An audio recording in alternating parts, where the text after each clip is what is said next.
Welcome to the Conscious Life of Nature from the New Day lecture by Master Beinsa Douno, Peter Deunov, Vegetarian, Part 1 of 2 on Words of Wisdom.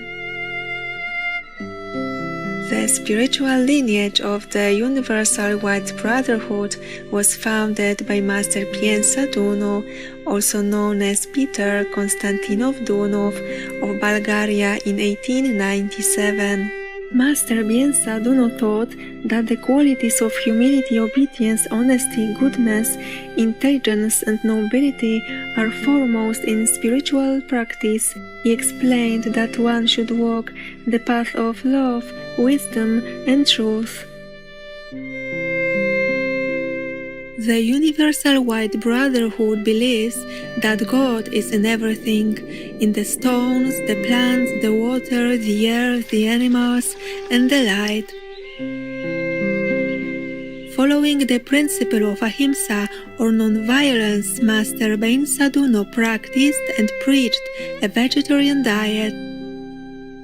The master was also an accomplished musician and composer of many spiritual songs and compositions.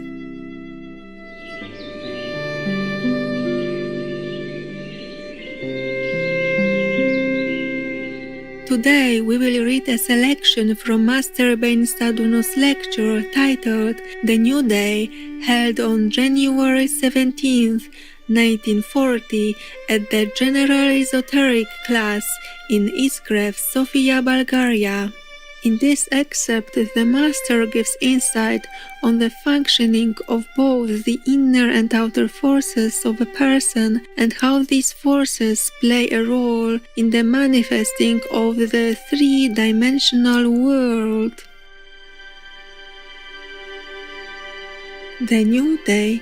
New directions in the conscious life of nature, pressure and tension, enlightened life. All conscious people anticipate something good, something beautiful in life. It is the new that is coming, it's already in the air and everyone can feel it. The new permeates the entire life, all speak of it. This expectation of the new is good, but everyone should know the way in which the expected will come. This is precisely what people don't know. Sometimes people want to receive what they expect without making any efforts. Where could the new come from? Is it from nature? It is true that intelligent nature helps people to acquire all blessings they strive for, but they must work solely to achieve them. When people come to know the forces that are at work inside and outside of them, they will be able to balance and use them for constructive purposes and creativity in life. On the physical plane, one of the person's tasks is to deal with external physical pressure. As a countering of this pressure is the internal tension. In general, the force of attraction is related to pressure, while the force of repulsion has to do with tension. When external pressure and internal tension in a person are balanced, one feels healthy, happy, and strong. If external pressure is greater than internal tension, one hardens and becomes rigid. Then if internal tension is greater than external pressure, it puts one in an unnatural state. Thus, a person is under the influence of two forces. One is outside pressure and the other is tension from within. If someone is solely under the influence of these two forces, that person would be in a great difficulty and could never be self-motivated. But thanks to another intelligent force that operates both from outside and from within, pressure and tension in the human being are regulated, and a person can take initiative, manifesting a conscious life in the three worlds: physical, spiritual, and divine. Someone may think that nature's drafts are insignificant, abstract, and they are not interesting. Misunderstood works are not interesting indeed, while the understood ones are. But whether we are interested or not in nature's works, we are forced to study them. Learning is a necessity for us to be able to cope with the tasks that life brings us. It is on earth that one has conditions and opportunities for development. The human body is the first condition that is given to the student of life, so the body is a building, a school or university in which the student is placed to study. Sometimes students think that the university is their property and professors are their friends. Such friendship can only exist when a student studies diligently, otherwise it cannot exist because the professor will turn his back on the bad student and will continue his way. When the student learns well, then the professor also teaches well. It's quite a natural process. The student might also want to know more about the university, who built it, how they did it, who the professors were in the past, and so on. These are questions that should not interest you. Many people of today do not want to study the sciences that are taught in life, but ask who has created the world and in what way. These questions are important, but they are not essential to the student of life. One should first learn to perceive the knowledge that is taught and then apply it. Everyone comes to earth with some inner knowledge, but it's not enough. One should be open and prepared to receive the new knowledge that is coming at any given moment. People need to move in alignment with the new because everything in the world is subject to constant and continuous progress.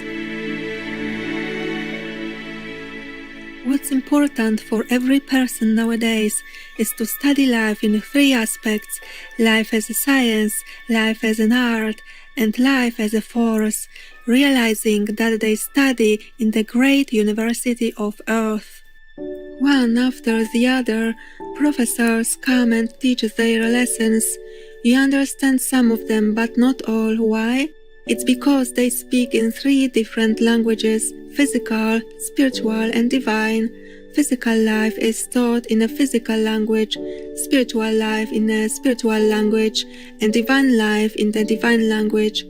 Therefore, if you want to study life well, you should know all those three languages: physical, spiritual, and divine. The physical world, represented as pressure, is related to the creation of the world through densifying. For matter to be manifested, to become visible, tangible, and suitable for creating forms, it should be densified from a gaseous into a liquid state and from a liquid into a solid state. The physical world's manifestation is a result of the pressure existing in nature.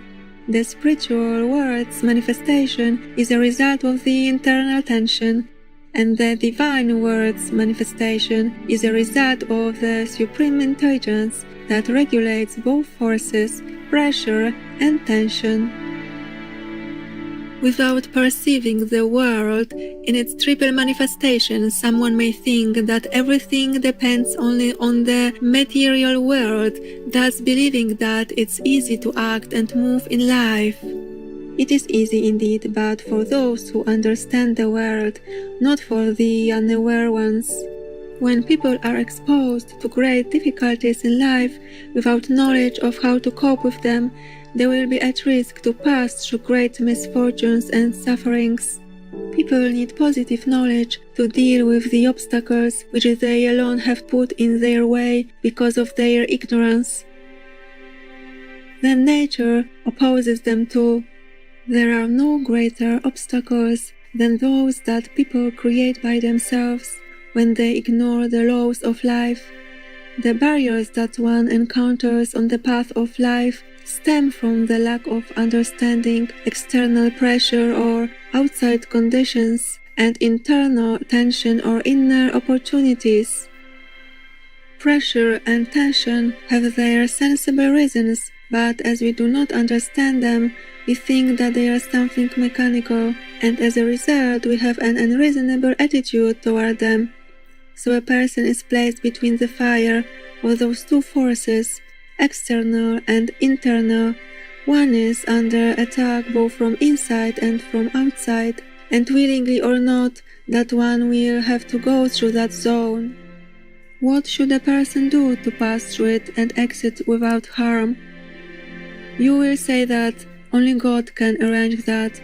In this case, God implies the sublime intelligence that regulates pressure and tension by harmonizing the physical, spiritual, and divine laws.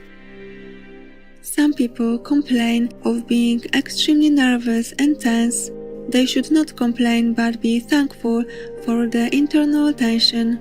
Without it, external pressure would have flattened them as a sheet, and if not affected by external pressure, people would have expanded so much that to dissipate into small particles floating in space.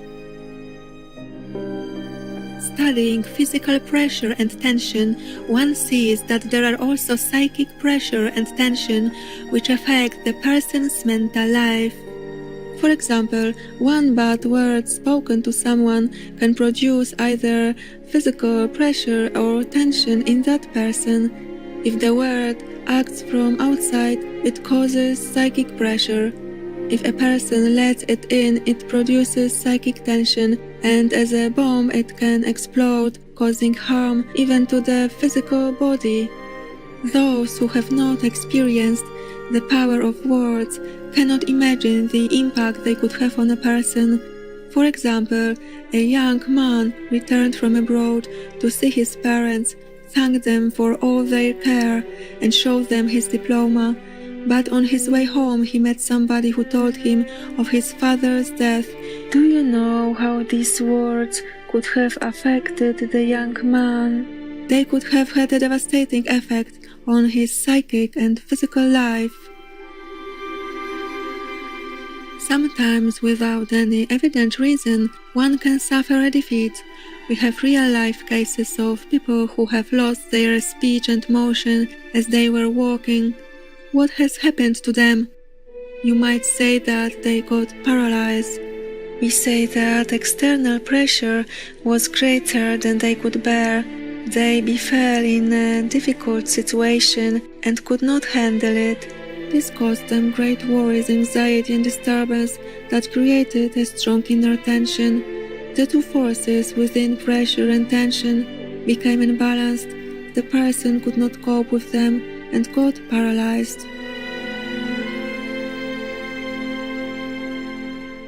Significant viewers, we thank you for your kind company for today's words of wisdom.